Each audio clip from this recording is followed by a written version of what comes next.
I'm Phil Nee with WRCO News. The Wisconsin Department of Health Services is reporting stronger vaccination numbers as the peak season for respiratory viruses arrives. According to DHS officials, slightly more Wisconsin residents have been vaccinated for the flu and COVID this year. The overall increase may not be much, but it is a positive development after seeing a decrease in vaccination rates across the state in recent years. Health officials are advising more residents to get their vaccinations as outbreaks of COVID and the flu begin to pop up across the state. The Wisconsin Veterans Museum has again achieved accreditation by the American Alliance of Museums, the highest national recognition afforded to the nation's museums. This achievement reflects the excellence and professionalism of the entire Wisconsin Veterans Museum staff as they preserve and educate the public on Wisconsin's veteran history. Of the nation's estimated 33,000 museums, only about 1,100 are currently accredited. The Wisconsin Veterans Museum, which has been accredited since 1974, is one of only 21 museums in the state that have earned this distinction. Reaccreditation is the latest in a series of positive steps in Wisconsin Department of Veterans Affairs plans to construct a new state-of-the-art facility on the Capitol Square. Earlier this year, the state legislature gave the project a vote of confidence when they included funds to purchase the current building, which can only display 3% of the collection to the public. That was followed by unanimous approval of expending those funds by the Wisconsin State Building Commission. Over a month has passed since farmers in western Wisconsin were forced to give away chickens after a poultry producer went out of business, and now they're struggling to stay afloat. With more, here's Civic Media's Jimmy Kuska. Fallout continues in western Wisconsin after a Minnesota poultry producer went bankrupt, leaving farmers in 3 states on the hook for hundreds of thousands of chickens with no money or food to take care of them. Now, barns sit empty and farmers are out of work. Congressman Derek Van Orden criticized the USDA for a lack of accountability and said his office hadn't heard from the agency about $50 million that it gave to the poultry producer a year and a half ago in the form of federal grants. State governments in Minnesota and Iowa stepped in and made farmers euthanize the birds, but here in Wisconsin, no law exists for this type of situation, so some farmers took to giving the chickens away instead. In Trumpereau County, that amounted to tens of thousands of free chickens, but also tens of thousands of dollars worth of feed, with no relief coming from either the state or federal government. The poultry barn owners said that they've been in contact with Van Orden and Senator Tammy Baldwin about the situation. For Civic Media News, I'm Jimmy Kuska. Between Wisconsin, Minnesota, and Iowa, nearly 50 farmers were affected, and nearly 2 million chickens were killed or given away.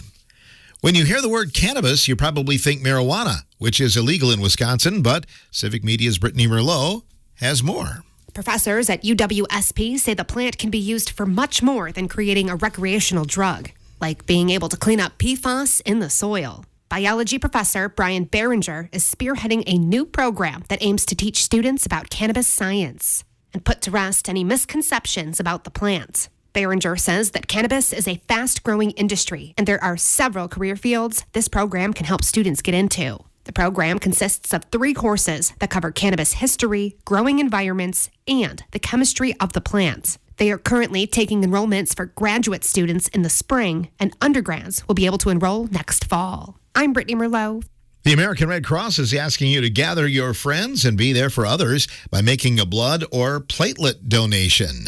Festive activities and busy calendars this time of year can disrupt normal routines, leading to a drop in blood donation appointments. Your help is much appreciated. 2 blood drives will be held Monday. The first will be from 9 until 3 at the Sauk County Public Health Department in Baraboo. The second will be from 11:30 until 5:30 at the Recreation Center in Reedsburg.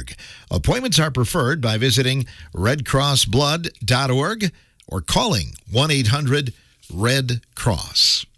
Today's opening day of the 9-day gun deer season. Conservation Warden Cody Adams says there aren't a lot of changes this year in regulations. One of the main ones that's new this year is that air guns are now legal for the pursuit of white-tailed deer under a firearm deer license. Air bows, we've had some questions. They do make an air bow. That is still illegal. You cannot use an air bow. But for hunters who maybe in the past were not able to possess a firearm, a air gun is not considered a firearm in the state of Wisconsin, and an air gun is now legal to harvest game So that's one of the changes that we're seeing this year. And then the only other change also is junior antlerless harvest authorizations are valid any land type anywhere in the state. So all kids will be given an antlerless tag, and they can be used on private land or public land anywhere in the state. So those are really the only two changes we have for the deer season this year. It is important for all hunters to do their part and keep Wisconsin a safe place to hunt. Unfortunately, we've had a handful of people who were shot who are walking their dogs. Again, those 4 rules of firearm safety, if every one of those rules are followed, it's impossible to be responsible for a hunting accident. A quick refresher on those, the acronym that we use is TAB-K. Treat every firearm as if it were loaded. Always point your muzzle in a safe direction. Be sure of your target and what's beyond, and keep your finger off the trigger until you're ready to fire.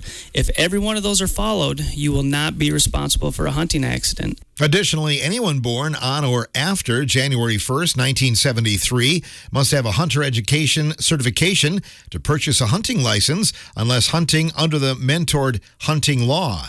Adams praises hunter safety instructors for their efforts in making hunting safety a priority. Hats off to all of our hunter safety instructors throughout the state. Last year we didn't have a single hunting fatality.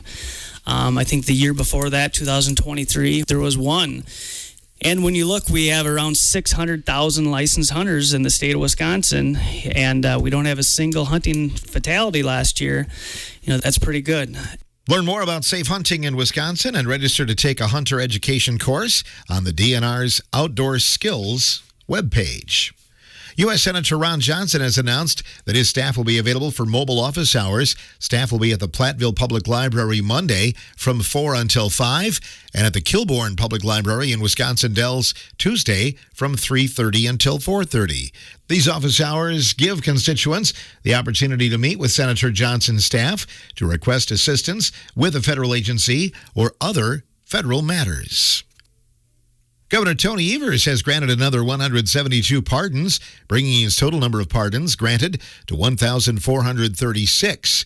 The Wisconsin Constitution grants the governor the power to pardon individuals convicted of a crime.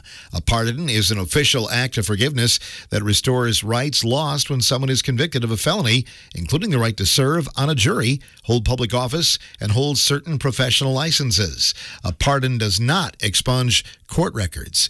Individuals convicted of a Wisconsin felony may apply for a pardon if they have completed their sentence at least 5 years ago and have no pending criminal charges. Individuals currently required to register on the sex offender registry are ineligible for pardon. The burglary of a Buck Stars home could be connected to other break-ins at other athletes' estates.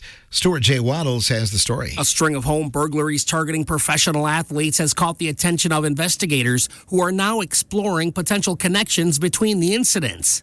The latest victim, Milwaukee Bucks forward Bobby Portis, had his River Hills home burglarized earlier this month, with authorities noting similarities to break-ins at the residences of NFL stars Patrick Mahomes and Travis Kelce. The investigation also includes a September burglary at Minnesota Timberwolves player Mike Conley's home. It suggested that there's a possible trend in high-profile athlete home invasions.